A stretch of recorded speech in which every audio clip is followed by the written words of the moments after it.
magia, hechizos, curaciones, energía, etc. Todas estas características y más son las que definen a una bruja como tal. Pero, ¿qué hay que hacer para convertirse en una? ¿Es necesario estudiar arduamente para ello? ¿Se requiere cierta predisponibilidad genética para hacerlo? Estas son preguntas que a menudo cruzan por la mente de aquellas personas, sobre todo mujeres que se sienten atraídas por este tipo de temas y también por quienes anhelan convertirse en algo más mágico. Es por eso que me he dado a la tarea de investigar al respecto y conocer de una vez por todas cómo es que una bruja se convierte en tal cosa y por qué. Yo soy el documentalista y esto es Brujas ¿nacen o se hacen?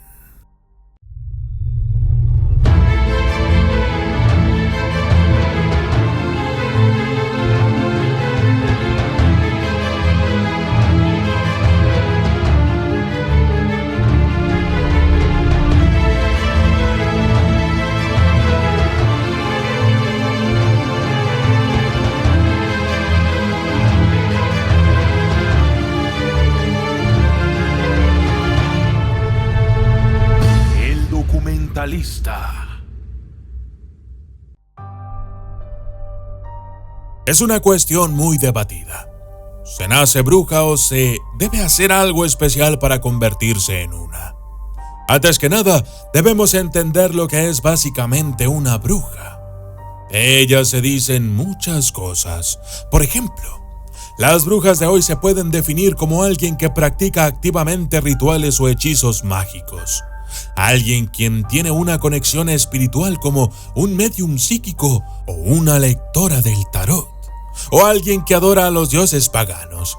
Pero también pueden ser personas ligadas a prácticas negativas o a conceptos donde se involucra al diablo o a rituales satánicos. La brujería moderna a menudo incluye el encendido de velas, la meditación, el yoga, el incienso, salvia, cristales, el análisis de los sueños y otros rituales relacionados con las raíces paganas. Sin embargo, y de acuerdo a muchos expertos en el tema, en general, la brujería consiste simplemente en usar el poder del universo y de la mente para atraer deseos y aspiraciones.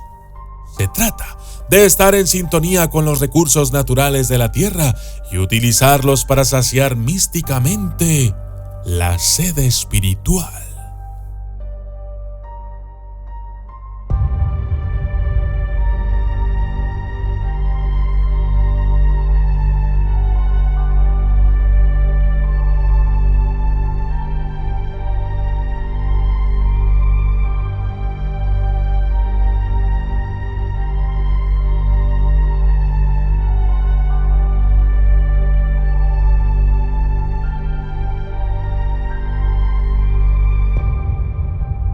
Entonces, ¿las brujas nacen o se hacen? La respuesta correcta es las dos.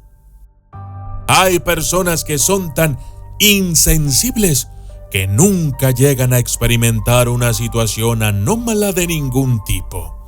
Tales personas no están bien adaptadas a la magia porque son incapaces de sentir o percibir más allá del mundo físico y, por lo tanto, tienden a creer que todo eso no existe. Para este tipo de personas, ver es creer, y esa es toda la verdad.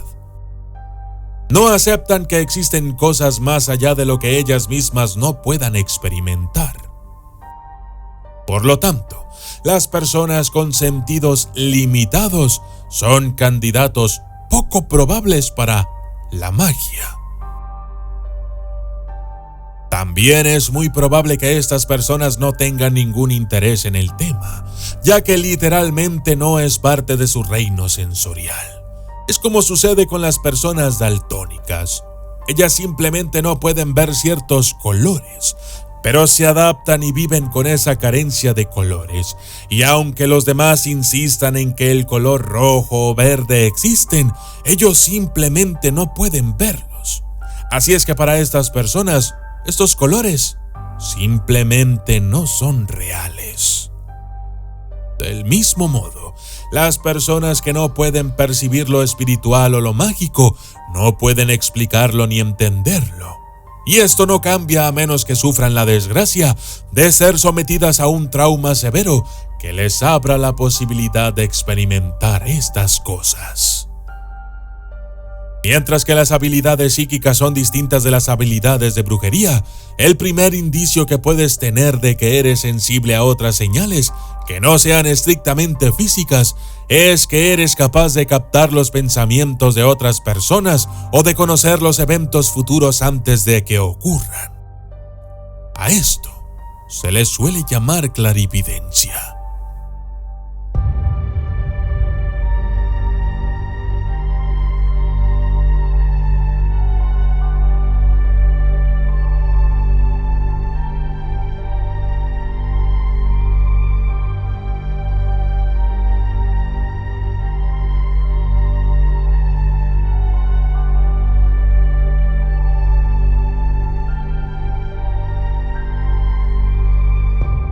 La precognición, el sueño profético y el apreciar los sentimientos o pensamientos de otras personas son todos ejemplos de percepción extrasensorial. La habilidad de comunicarse con los espíritus no es en sí misma brujería, pero es una habilidad que tienen las brujas. Los mismos principios científicos esotéricos que hacen posible la comunicación con entidades no físicas hacen posible la brujería. En resumen, la sensibilidad psíquica es una señal de que una persona puede tener habilidades naturales de brujería que luego podrían desarrollarse. La sensibilidad psíquica es distinta de las habilidades de brujería. Una bruja no solo es capaz de recibir señales sutiles, sino que es capaz de hacer que las cosas sucedan en el mundo físico por medio del mismo sistema energético sutil. Por ejemplo, una bruja mayor es capaz de causar cambios en el clima, de causar distanciamiento o afecto entre las personas, de buscar venganza por medios distintos a los físicos sobre sus enemigos y de efectuar sanaciones extraordinarias. Cuando estas habilidades son de nacimiento, la bruja naturalmente a menudo las descubre por accidente. Es entonces que la bruja a menudo va en busca de más conocimiento para tratar de explicar lo que pasa o para expandir estas habilidades naturales. De esta manera, el poder de las brujas es natural y luego se desarrolla por medio de la investigación y la práctica. Algunas brujas de nacimiento nunca llegan a comprender sus propias habilidades o las temen porque no las entienden debido a la falta de educación en el área o por simple religión. Pero aquellas que reconocen sus habilidades naturales y las abrazan tienen la oportunidad de vivir una vida más plena. Conclusión.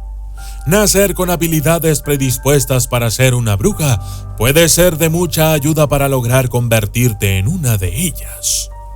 No obstante, si no dedicas esfuerzo y dedicación para desarrollar estas habilidades, no te servirán de mucho. Por otro lado, cualquier persona, aunque no nazca con esta predisposición a la magia y lo sutil, por supuesto que puede llegar a ser una bruja o brujo. Sin embargo, estas personas deben esforzarse aún más para lograr sus objetivos. Y yo soy el documentalista. Y esto fue Brujas, nacen o se hacen.